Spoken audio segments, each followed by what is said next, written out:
Sasko, I'm playing Dale. I'm Nick Giovanoni. I'll be reading for Martin. I'm Ariel Flax, and I'm reading Minnie. I'm David Kubica, and I'm reading Christian. I'm Sammy Jones, and I'm reading Stage Direction.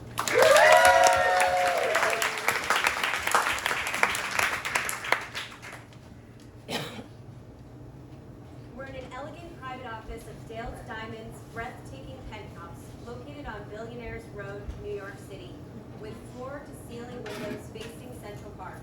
A large desk is centered. Floor-to-ceiling curtains shield the windows. A sedate cocktail party murmurs through the door. Dale Diamond sits behind the desk, supremely at ease, if not amused, casually glancing at his phone.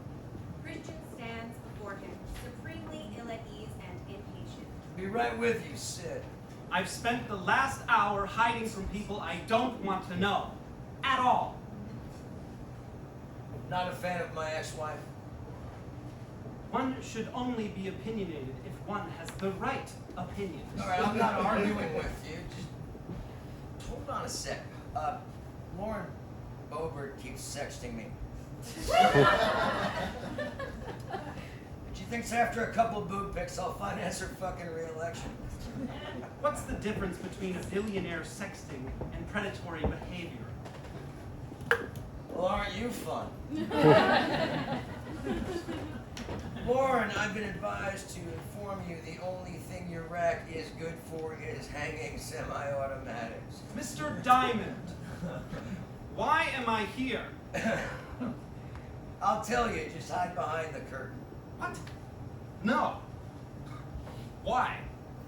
You've no reason not to trust me. You've 82 billion reasons not to trust you. 86. After the China deal goes through, if it goes. I'm going home. That gay romance novel you wrote, the one that won a Lambda, sorry, a Lambda Literary Award. Yeah, I read it, a lot of it. I read a lot of some of it. My assistant highlighted the relevant parts. Every part is Okay. Did the male-on-male sex scenes engage you? There weren't any highlight. There were 4.5. They were relevant. Relevant sex. Hot. Your central character, he starts off as a self-absorbed, odious sap, but you evolve him into a likable dude. I appreciate that. Everyone craves redemption. Mm-hmm. Write my biography. Your biography. Me? Present me as a likable dude. I write fiction. Oh. No. You need a spin doctor. You need a propagandist. Write every ugly truth of my life. Then in chapter 5, redeem me, evolve me into someone your readers can relate to. It shouldn't be hard. I am likable. How's that sound? 100,000 advance. No. 150. No. You judge me because I support certain Christian organizations? Yes, who donate to homophobic super PACs in the name of a very convenient God. 200,000. I'm not playing hardball. Is it because I endorse gun deregulation? Tip of a big iceberg. 250,000. $250,000. No. No. Mr. Hayes, your book earned $135,000 before taxes 5 years ago. Seems you haven't published anything since, not even a recipe. Not true. I blogged an article on embroidering to relax. You defaulted your mortgage for a basement 1-bedroom in Brooklyn, unpaid student loans totaling 85 grand. Your credit rating is a single digit, and you spent $12,000 on your cat's cancer treatment before she died. Some money well spent. Thank you for the tuna tartare. It's been a perplexing part. If I were a registered Democrat with a history of Green Deal investment who also happened to have a penthouse, would you consider writing my biography? But you're not. I'm offering you a lifeline. In return, you get to do something you're uniquely equipped to do very well, but you refuse because I'm not in your tribe. Okay, right. What if I could demonstrate that I deserve more than a knee-jerk cancellation, just like the central character in your book? You think you can make me feel sorry for you? In a penthouse on Billionaires Row. Sympathetic. How? Hide behind the curtain. No! 25,000 just to hide for 5 minutes. I'll land on your right. At Christian Hayes, NYC. Christian hides behind the curtains. Dale presses intercom. Minnie, could you send in some cashews? Thank you. Do not make a sound, do not make a movement, no matter what. I'm not agreeing to that, but Minnie enters and admits Martin, who carries a silver bowl of cashews. Hello, sir. Would you like these, sir? You're new. What's your name? Martin. Sir, this Salvador hired me 2 weeks Thank ago. you, Minnie. Minnie exits, closing the door behind her. Do you enjoy catering? I mean, I didn't go to college for it. What'd you go to college for? Gender studies. What did you intend to do for money with that major? Advocacy, I think. Is that a career? Salvador hired me to help serve your guests. Feed me a cashew. Are you injured, sir? Feed me a cashew.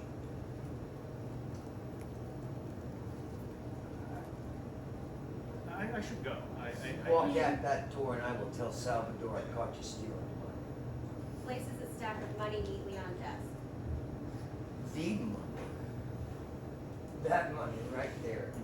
So what do you think they believe? A caterer? Feed me a cashew. I am asking nicely.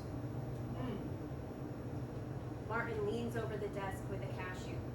Dale takes the cashew with his teeth and crunches it slowly. Dale rounds the desk and sits down. Will that be all, sir? Feed me another. Trembling, Martin feeds him a cashew. Dale's mouth closes around Martin's fingers as they withdraw. One more. Martin inserts one more cashew. Dale cups Martin's cheeks and brings the caterer's lips to his. With splayed fingers, Martin squeals helplessly. Minnie appears at the door. Stop, Mr. Diamond! Stop right now! You haven't. Thank you, sir. Martin, I have the number of a very good lawyer. There's no need for Martin to lawyer up. They were just nuts. Cashews are classified as seeds, sir. There's no need to lawyer up, Martin. They were just seeds. I don't know. Call my lawyer. $1,000 is yours. Dale tosses the stack of bills to Martin, which scatters to the floor. Martin sinks to his knees. Stand up! Do you know Mr. Diamond's net value? 86 billion. 82. 86. The China deal went through. Congratulations, Oh, sir. hey, we should celebrate. We are. You just gave me a raise. Martin, get you a piece of it. $20,000. $21,000. Thank you. Did he harass you, Martin, or dent a fender? $120,000. Mr. Diamond is revamping his personal brand. It's imperative he avoids negative publicity. Capitalize on this. A good lawyer will get you a lot more. Thank you for being so helpful to this caterer, Manny. $221,000.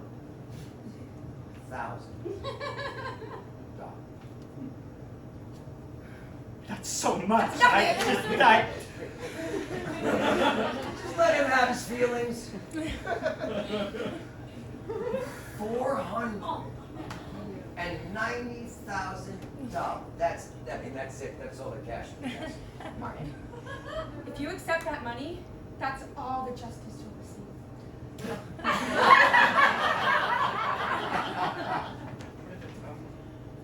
I just want to go home. Dale scoops the cash into a garbage pile lined with a bag and hands the bag to him. Go. Do not leave that mess on my floor. Where do you live? My driver will take you.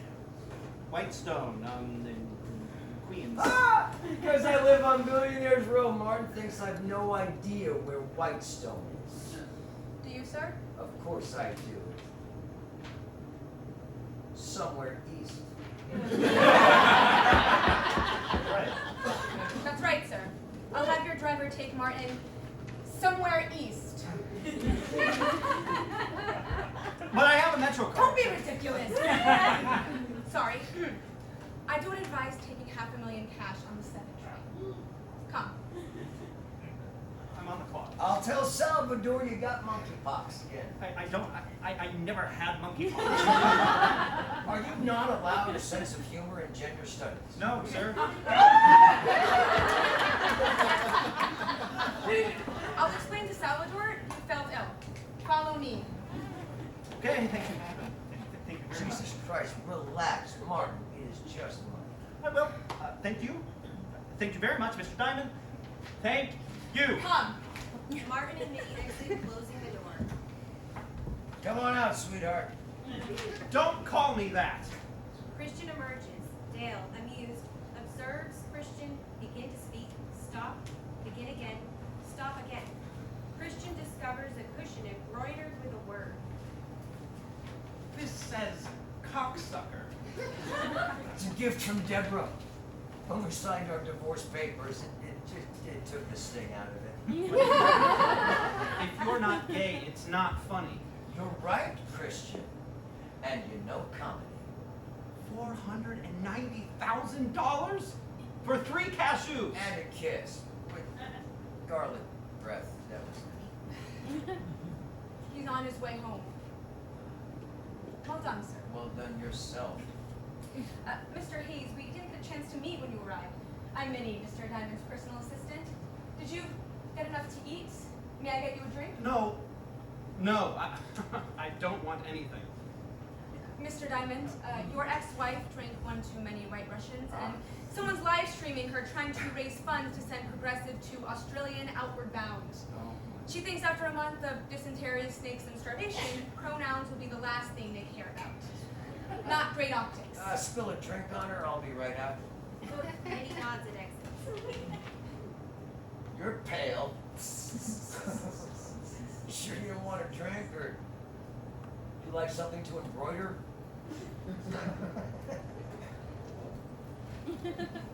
What if I told you this was Salvador's plan? Salvador. Salvador's The been head my of catering? personal chef for 13 years. Now I am told that sad caterer has a serious health problem and needs an operation to save his life. No insurance, gender studies. What operation? Salvador asked for help, and that is all I needed to know. Do not give me that look. You spent $12,000 on a dying cat. Sushi and I went through a lot together. I suspect Martin is Salvador's biological son. I suspect Martin has no idea, and I suspect that needs to remain so. I don't need to know anything. In 30 years, Salvador has asked for nothing. I reward loyalty. I give him this apartment if he asks. The maintenance fee of this shack is probably 10 times his annual salary. I'm a fascinating individual. Is your only interest to critique me? How does one give a lot of money to a complete stranger without arousing suspicion? This was the best plan you could come up with? You're the author. What would have you done? I wouldn't have traumatized him. To save his life? You believe me. The moment my driver opens the door to the Phantom and pours him a glass of Dalmore 62, he'll recover. You ever been in a Rolls Royce fan? It's like slipping into a warm, smooth chocolate bath. Do you like chocolate? Mr. Hayes? No! I mean, of course, I'd like chocolate. Harassment is criminal, no matter what. Without compromising Salvador's secret, I just handed a critically ill stranger almost $500,000 to buy him perhaps an extra decade if he's lucky. I even got him to feel he deserves it. Now, I'm aware none of this neatly fits the narrative you've constructed for a conservative in the top 0.01 percentile. But possibly, in this instance, your narrative needs to be slightly adjusted.